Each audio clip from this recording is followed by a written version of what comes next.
there's transverse plane movement of internal rotation and external rotation, I wanted to look at 3 different poses that we can incorporate either internal or external rotation at the shoulders really easily into the pose. And you can get super creative with this, trying to figure out where you can work these things in.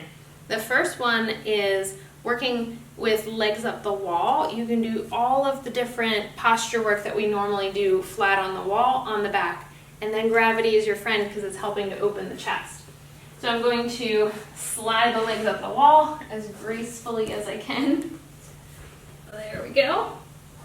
Okay, so I can bring the arms back into cactus. I can go up overhead and just practice external rotation right there, which feels great.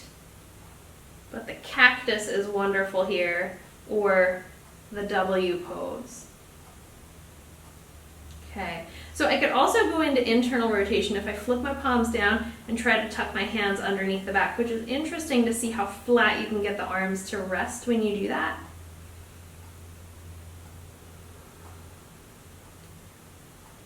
Okay, so then I'm going to release the hands and come over into standing. One of my favorite external rotation stretches happens in this variation of eagle pose.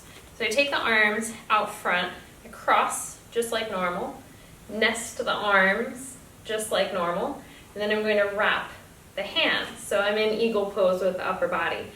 This is where the magic happens. I start to tip the hand over to the side. So this arm, if you look at the shape here, I'm going into an external rotation with the humeral head. And this hand is pulling it over there. Feels really good. And this is an interesting one too, because most of the time our external rotation stretches are done opening the arm away from the body, up overhead, out to the side. This is one of the few ones that I can think of where we're actually doing external rotation, but it's in the front of the body, so very interesting. Okay, you can repeat that on the other side. Pull the hand out.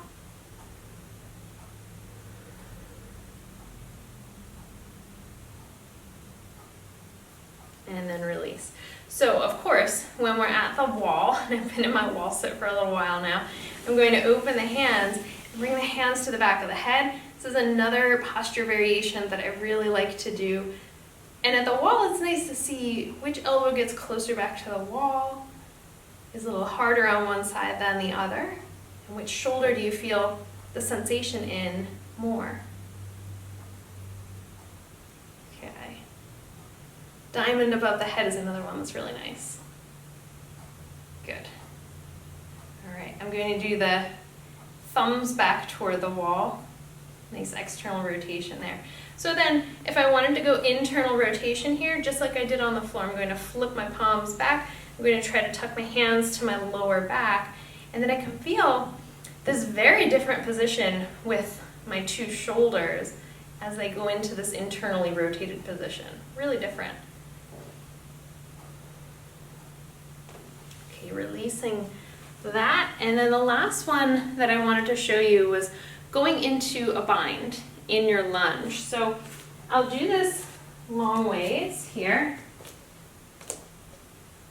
And if I was going to go to the outside of this knee, and then I wanted to take the other hand, thumb leads, and it's going to go behind the back into sort of a bind. I don't have it with my other hand, but sliding toward a half bind.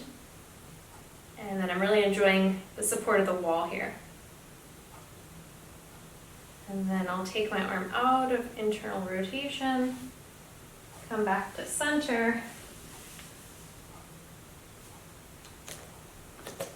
Okay, so you can see lots and lots of different ways that you can work internal and external rotation into all of the other poses that we do during our practice, and how the wall or the floor makes that experience just a little bit different. It gives us this whole other level of feedback of what our position is and what that feels like in our body.